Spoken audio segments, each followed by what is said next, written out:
At this time, I would like to invite members of CSBS and one of our own members from the St. Louis Fed to come up. We are going to discuss the CSBS annual survey of community banks. Actually, this marks the 10th year of the survey. We are very grateful to CSBS and to all the state banking commissioners and to the community banks who respond to this. So again, this is an opportunity to get real-world, almost real-time perspectives from community banks on the opportunities and challenges and what's going on in the industry. So with that, I will introduce Joey Samowitz from the Conference of State Bank Supervisors. Thank you, Jim. Welcome, everyone. We are excited to share the 2023 results of the 10th Annual Survey of Community Banks. I'm joined today by Tom Seams, Chief Economist at CSBS, and Kathleen Navin, Senior Business Economist at the St. Louis Fed. These two experts are going to help us dig into this survey today. I do think this year's survey came at a very important time, and I want to take you all back to April when we first distributed the survey to banks. I think a lot of you will have been very busy during the month of April.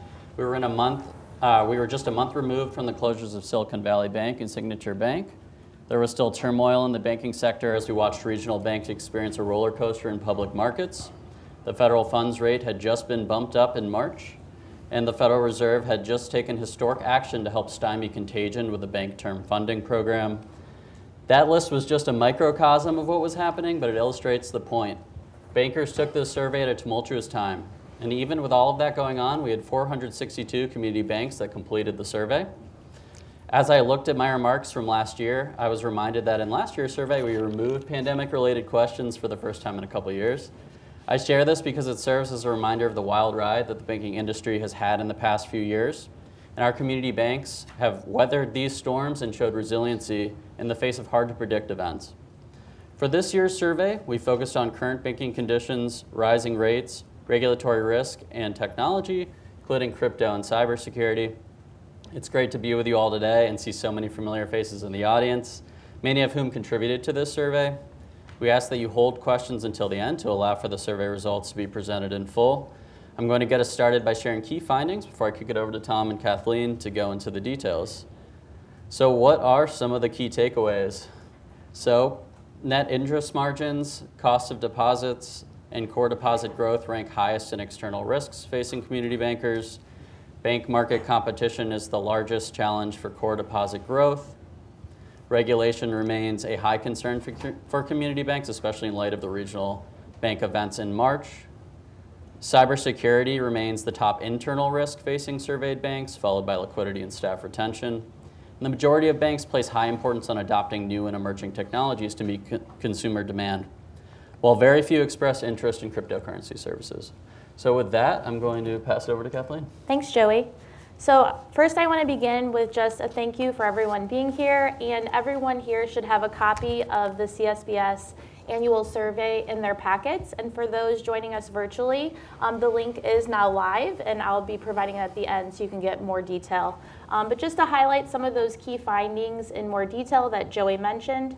So turning to the next slide, our first key finding is related to the external risks that banks are facing. So similar to last year, the top external risk that banks are facing was net interest margins. So that's a similar result to last year. We did find that 89% of respondents found this as either an extremely important or very important risk that they were facing. So those are our two blue bars there on the chart. Where there was a little more movement in this year's survey results is related to the second and third spot. So coming in as the second external risk that bankers responded most was cost of funds. What we found was that nearly 87% of respondents cited this as either an extremely important or very important external risk. And this was up sharply from last year when only 48% of community bankers taking the survey found that as one of those two top risks. In fact, last year, cost of funds was ranked 8th. So we saw a jump from number 8 to number 2 in this year's survey. Rounding out the top 3 spot was core deposit growth. So again, this was a movement from last year's results. We found that this year, 84% of survey respondents cited this as either extremely important or very important, and that was up sharply from 38% last year. So there we saw a movement from costs from core deposit growth moving from number 10 to number 3. This shift in sentiment can be considered consistent with the overall high interest rate environment that banks are currently operating in. And in fact, overall with the survey, we saw a stronger emphasis on liquidity. And as I'll talk about later in the results when we talk about internal risks, we also saw a jump in liquidity. But to provide us some more context around this first set of results, I'm going to turn it over to Tom. All right, thanks, Kathleen. So if we go to the next slide, this rise in the cost of funds, we can blame the Fed. But the Fed would probably blame inflation. And inflation would probably blame the massive fiscal and monetary stimulus from just prior to that, right? Inflation is always and everywhere a monetary phenomenon, I believe. And so you can see on this chart that that's kind of where it all began. And so we go to the next one, we can show how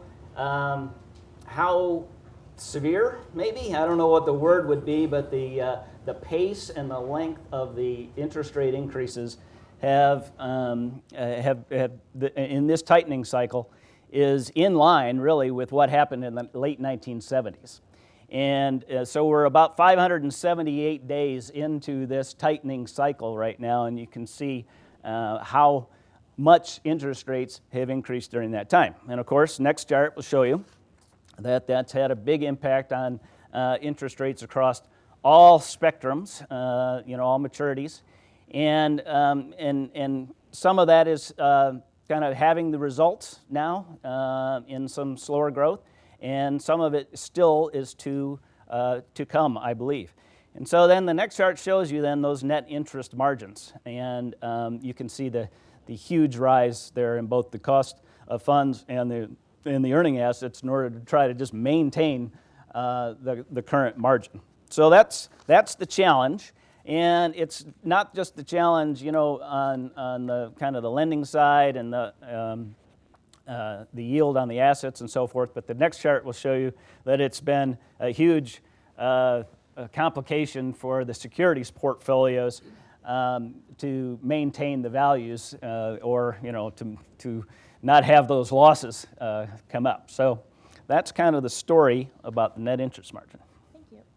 So turning to the next slide, there are additional questions that were asked in the survey that really elaborate on this idea of the higher inflation environment, higher interest rate environment.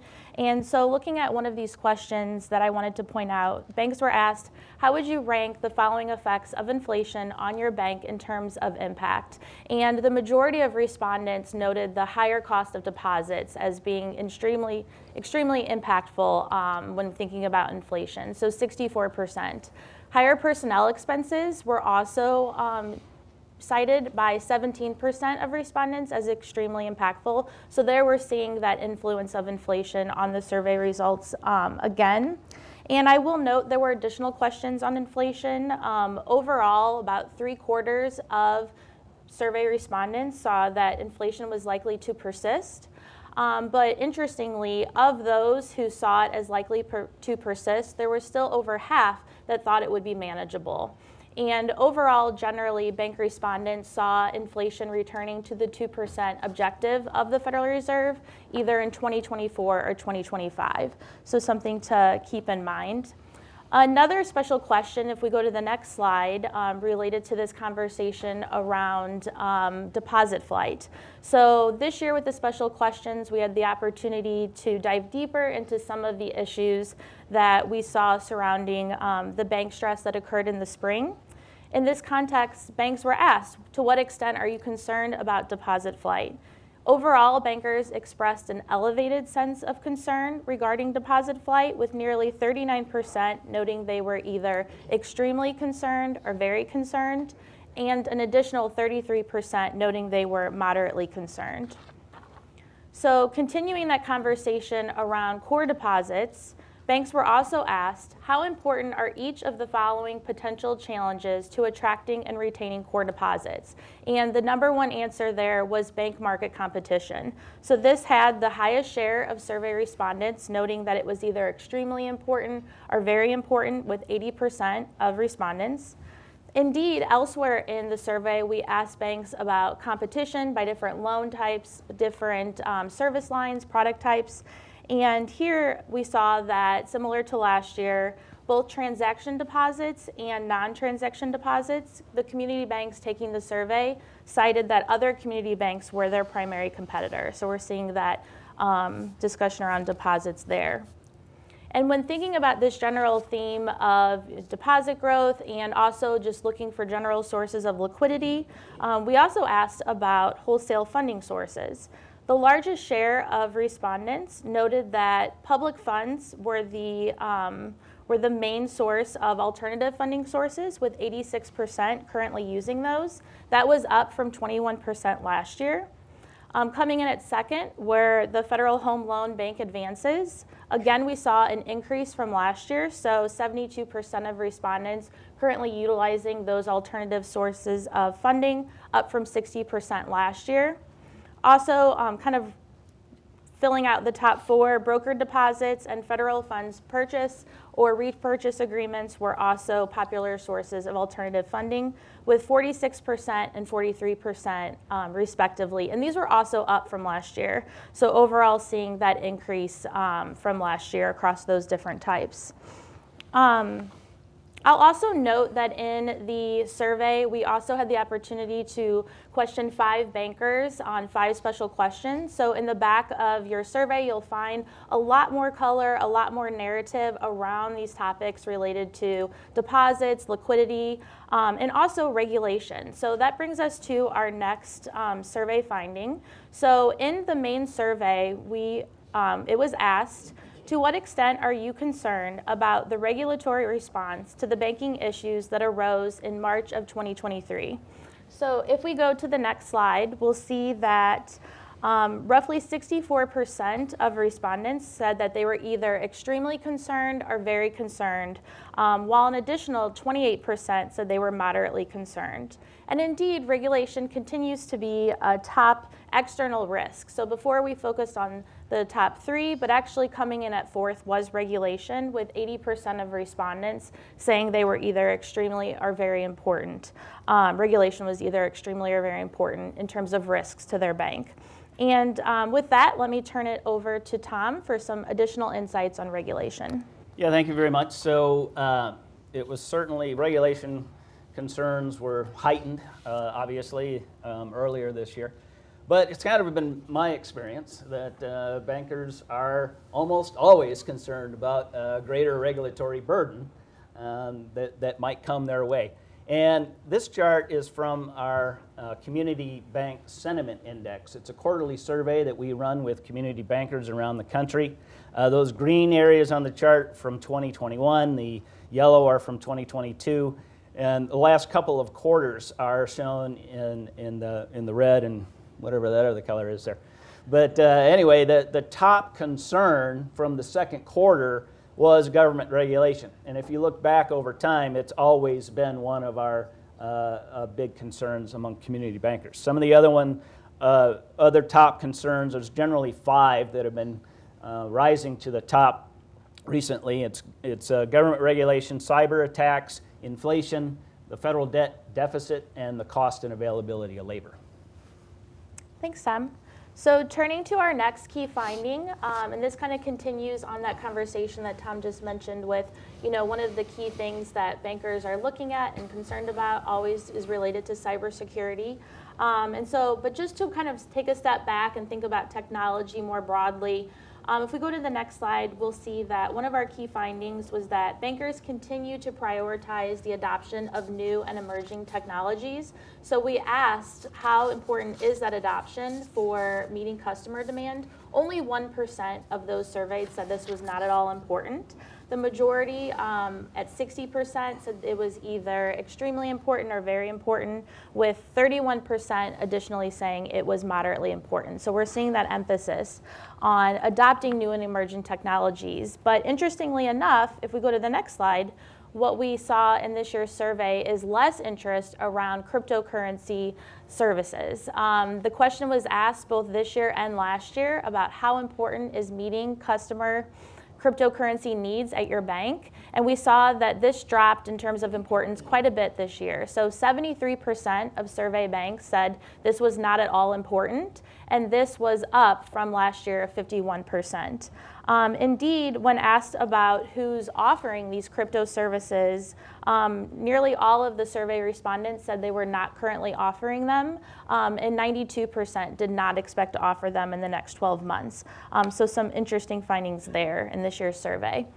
But just taking a step back to this broader conversation around technology, you pretty much can't have the conversation without acknowledging the difficult challenges. And number one in that case for our survey respondents was cybersecurity risks. So 68% of survey respondents noted that this was the most difficult challenge.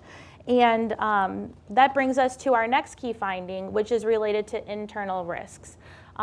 Just as in last year, cybersecurity remains the top internal risk facing banks. It is a little interesting. It did slip a little bit in terms of percentage. So this year, nearly 93% said that it was extremely important or very important, down a touch from last year of 96%, but still at over 90%, it is overwhelmingly the top internal risk. As I previewed a little bit earlier, what was interesting, I thought, in this year's results was what jumped to number 2. So we see the jump in liquidity as the second ranked top internal risk, and that jumped quite a bit. So that was currently, in this year's survey, at 83% of respondents saying either extremely or very important, up from only 35% last year. And in fact, last year, I believe liquidity was the lowest ranked of all internal risks. Now it's number 2. So just something to keep in mind there, and really consistent with what we saw banks saying on their external risks. But keeping on the theme first of cybersecurity, I do want to turn it over to Tom for some additional insights. Okay, great. Yeah, so cyber risks are everywhere. Bankers are not alone. This chart shows, healthcare, government organizations, small businesses, utilities. These risks are out there for everyone. One of the kind of important findings on here, I think, is that cyber attacks are estimated to cost $10.5 trillion annually by 2025. This is according to the Parachute Group, yes, I think. Yeah, and so it's certainly something they need to keep an eye on. And on liquidity, just to kind of back up a little bit, we went from number 2 on the list this year, number 10 the previous year, and I think the year before that it was 2 again. Okay. So we're going like this on some of those big issues. And just to round it out for our final key finding, talking about these issues that do remain top risks to banks every year, I wanted to say a little bit about staff retention. So going to our last key finding, here we saw, again, going back to the internal risks, that staff retention was in the top 3. So it actually rounds out our 3rd spot this year, with 76% of banks saying that it was extremely or very important. It is worth noting that this is the one that liquidity bumped this year, so that was actually 2nd last year, but still at 3/4 of respondents, it's still a very important top risk. And also just referring back to those 5 questions for 5 bankers, this was one of the questions asked was about staff retention. So there's a lot of insights there. Definitely highly recommend reading through those for some more narrative and context. And for additional context around the environment that we're looking at with staff retention and labor market conditions more generally, I will turn it over to Tom. Yeah, thanks. So just labor market conditions generally, that left panel shows that employment growth has continued. It's at a little bit of a slower pace than it was previously, and hopefully that positive numbers of jobs will continue when we get the labor report later this week. On the right-hand side, we have the JOLTS survey. That's the Job Openings Labor Turnover Survey. And the number just came out yesterday, and so it's not 8.8 million open jobs now, it's 9.6, so we're getting even higher. And that's quite a bit higher than that 15-year average that started the century that might be around 5 to 6 million jobs. So there's a lot of jobs available. And so that's the really good news part of the economy, I think, is that we have employment and we have a lot of jobs available. If we go to the next chart, I just want to show that the NFIB, National Federation of Independent Business, they do their Small Business Optimism Survey. And bankers are not alone in this concern about the cost and availability of labor, the quality of labor is one of the indicators on this chart. And so that's the single most important problem for small businesses right now is the quality of labor. Number 2 on that list is inflation. Great. So that concludes our prepared remarks. As I mentioned, the 2023 Annual Survey of Community Bankers is now live, so you can go to the CSBS website. I have the link here for those joining virtually. Also, just a note, I believe there's extra copies outside the room if anyone wants to grab one for a colleague. With just a short amount of time, we were only able to highlight so many key findings. There's really so much more content in the survey. It is a very good read, and we did want to leave some time for questions. So with that, get those questions ready, and I'll turn it over to Joey to moderate. Thanks, Kathleen. So before I open it up to audience questions, I have a question for each one of you. Okay. No curveballs here. So Kathleen, we talked a lot about what's changed year over year in the survey results, but did anything stick out to you that didn't change? So that's a good question. Again, with kind of a short amount of time, we did try to focus on things that were pretty different from last year. One of the things I did note, though, is we do ask about mergers and acquisitions every year in the survey. And this is a really kind of neat way to see how doing this survey over 10 years now, you're able to start to get a time series of how bankers' attitudes have changed. Overall, in this year's survey results, the mergers and acquisition activity was still low. I believe it was 6% said that they had received and seriously considered an offer. That was down from 8% last year, and I believe 12% on average from 2015 to 2019, so kind of that pre-pandemic period. So still low activity there. And on the other side of things, looking at those who had made an offer to merge or acquire another target institution. That was, I believe, I actually wrote this down, was at 12%. And that was kind of close to last year. Last year was 11% of respondents saying that that was something that had occurred. That was down from 20% pre-pandemic. So this is a case where we can look at how the survey results have changed over that time period, and especially for the researchers in the room, I think that's a great source of new data to be looking at in the survey. So I would just kind of point that out as something that was pretty similar to last year. Thank you. So Tom, over to you. I feel like I have to give some background on this one. So for the state banking regulators in the room, you'll know we've started calling Tom Dr. Doom. And so Tom, I want you to put that Dr. Doom hat on and tell me what other indicators or things outside of the survey do you think regulators should be paying attention to? Yeah, that hat is always on, unfortunately. Great question. There's been a lot of concerns and worries about CRE. And the thing about CRE is, you have to look at the segments within CRE, and office in particular is probably the one to watch.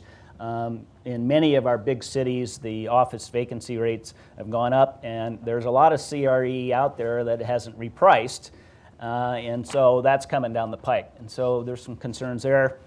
Obviously, we've had a slowdown already in housing with higher mortgage rates, but the consumer is continuing to kind of pull things along right now, and so there's a little bit of good news maybe in the comments there. And by the way, I just want to say, so at CSBS we're going to be blogging quite a bit, hopefully, on the annual survey results, and we also do our quarterly survey out there. And I just want to recognize John Scott's here from Temple University, and he's kind of one of our, I kind of consider him a CSBS adjunct scholar, right? And so he works with me quite a bit on the survey results, and so we're going to be putting some stuff out later this year. Thanks, Tom. So with that, we've got some time for audience questions. See a hand in the back there? Sure. Troy Kravitz with the FDIC.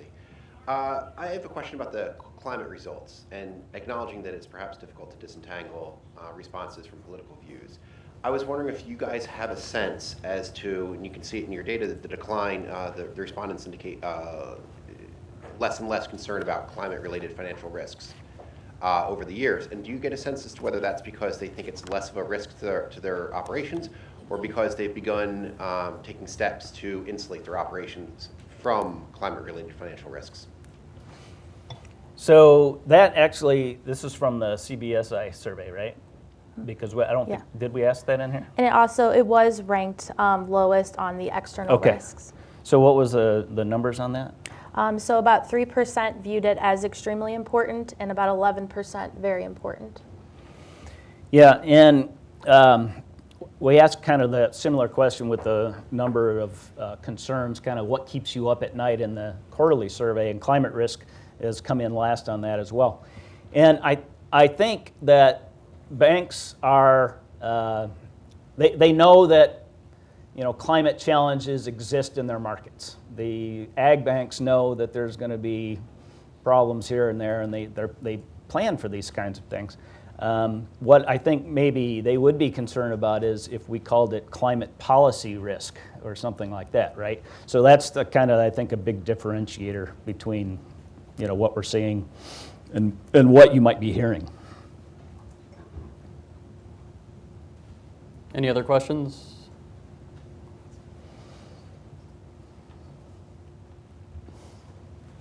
Brett?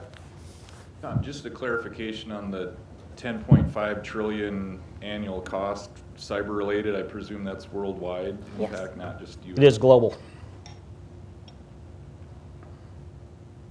Still a big number.